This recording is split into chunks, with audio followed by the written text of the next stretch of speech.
Tanpamu iman bagaimanalah merasa diri hamba padanya. Tanpamu iman bagaimanalah menjadi hamba Allah yang bertakwa. Sidang penonton, tahu kan tu lagu apa?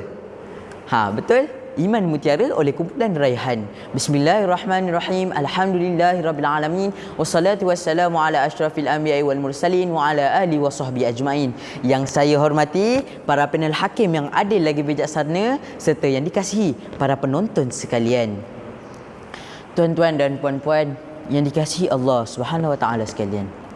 Hari ini dalam kita melangkah mengejar kejayaan dunia, kita kadang-kadang diuji oleh Allah Subhanahu Wa Taala dengan ujian yang sangat berat hingga kita jatuh terduduk dan menangis. Tapi ketahuilah dan renungilah kembali ke dalam diri kita. Kerana apa? Mungkin air mata yang hadir ketika itu kerana Allah Subhanahu Wa Taala mahu kita menjahit kembali sejadah iman yang kian terkoyak lantaran kita yang terlalu leka mengejar dunia hingga mengabaikan kehidupan akhirat. Firman Allah Subhanahu Wa Taala di dalam surah Ali Imran ayat 102. A'udzu billahi minasyaitonir rajim. Ya ayyuhalladzina amanu taqullaha haqqa tuqatih wa la tamutunna illa wa antum muslimun. Sadaqallahul azim. Yang bermaksud, wahai orang-orang yang beriman, bertakwalah kamu kepada Allah Subhanahu wa taala dengan sebenar-benar takwa dan janganlah kamu mati melainkan dalam keadaan muslim.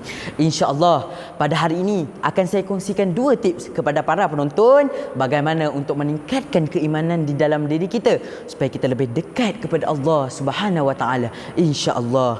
Baiklah tuan-tuan dan puan-puan, tips pertama yang akan saya berikan pada hari ini adalah sentiasa menjaga solat sebagaimana sabda Nabi sallallahu alaihi wasallam yang bermaksud berdirinya Islam itu di atas 5 perkara: mengucap 2 kalimah syahadah, mengerjakan solat, menunaikan zakat, berpuasa di bulan Ramadan dan mengerjakan haji. Tuan-tuan dan puan-puan, hari ini kita solat, hari semalam kita solat dan insya-Allah hari esok kita akan solat. Tapi adakah kita tahu mengapa kita solat? Tuan-tuan dan puan-puan, solat ini merupakan penghubung di antara kita dan Allah Subhanahu wa taala. Hari ini di dalam masyarakat kita lihat berapa ramai yang leka dalam mengerjakan solat kerana sibuk mengejar duniawi. Yang kat Padang tu, jom ustaz sekali pergi sembahyang kat masjid. Alah ustaz, tak apalah ustaz, ustaz pergilah. Kami nak sambung main bola ni ustaz. Sikit lagi nak habis dah ni ustaz. Na'udzubillahi min zalik. Tuan-tuan dan puan-puan, ini yang kita cuba elakkan di dalam diri kita. Tuan-tuan dan puan-puan, solat dapat menambahkan keimanan di dalam diri kita, dapat menguatkan ketakwaan di dalam diri kita. Oleh itu, kita hendaklah sentiasa menjaga solat 5 waktu kita kerana solat merupakan tiang agama. Tips kedua yang akan saya kongsikan pada hari ini adalah dengan sentiasa mengingati mati sebagaimana firman Allah Subhanahu wa taala dalam surah Ali Imran ayat 185. A'udzu billahi minasyaitonir rajim. Kullu nafsin dha'iqatul maut. Sadaqallahul azim. Yang bermaksud, dan tiap-tiap yang bernyawa itu pasti akan merasai mati. Tuan-tuan dan puan-puan, cuba kita tanya diri kita, cuba kita insafi balik diri kita. Seandainya malaikat Israel datang pada masa ini untuk mencabut nyawa kita, adakah kita sudah bersedia untuk menghadapi malaikat mungkar nakir di alam barzah? Adakah amalan kita sudah cukup banyak untuk dipersembahkan kepada Allah Subhanahu wa taala? Renungkan kembali ke dalam diri kita. Tuan-tuan dan puan-puan, mati dapat melahirkan sifat gerun di dalam diri seorang Muslim kepada Allah Subhanahu wa taala kerana dia tahu mati ni, tuan-tuan dan puan-puan, tidak mengenal usia, tidak mengenal harta, tidak mengenal pangkat dan tidak mengira tempat.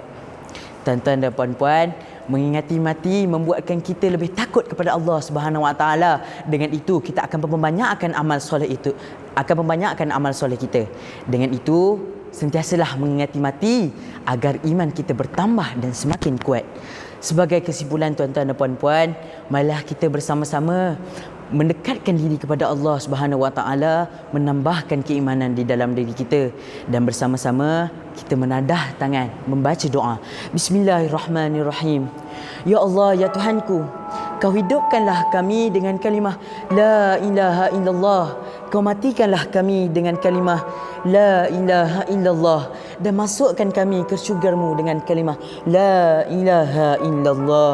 Ya Allah, ya Tuhanku, kami hamba-Mu yang kerdil, tambahkanlah iman di dalam diri kami, cekalkanlah ketakwaan kami. Wabillahi taufik wal hidayah. Wassalamualaikum warahmatullahi wabarakatuh.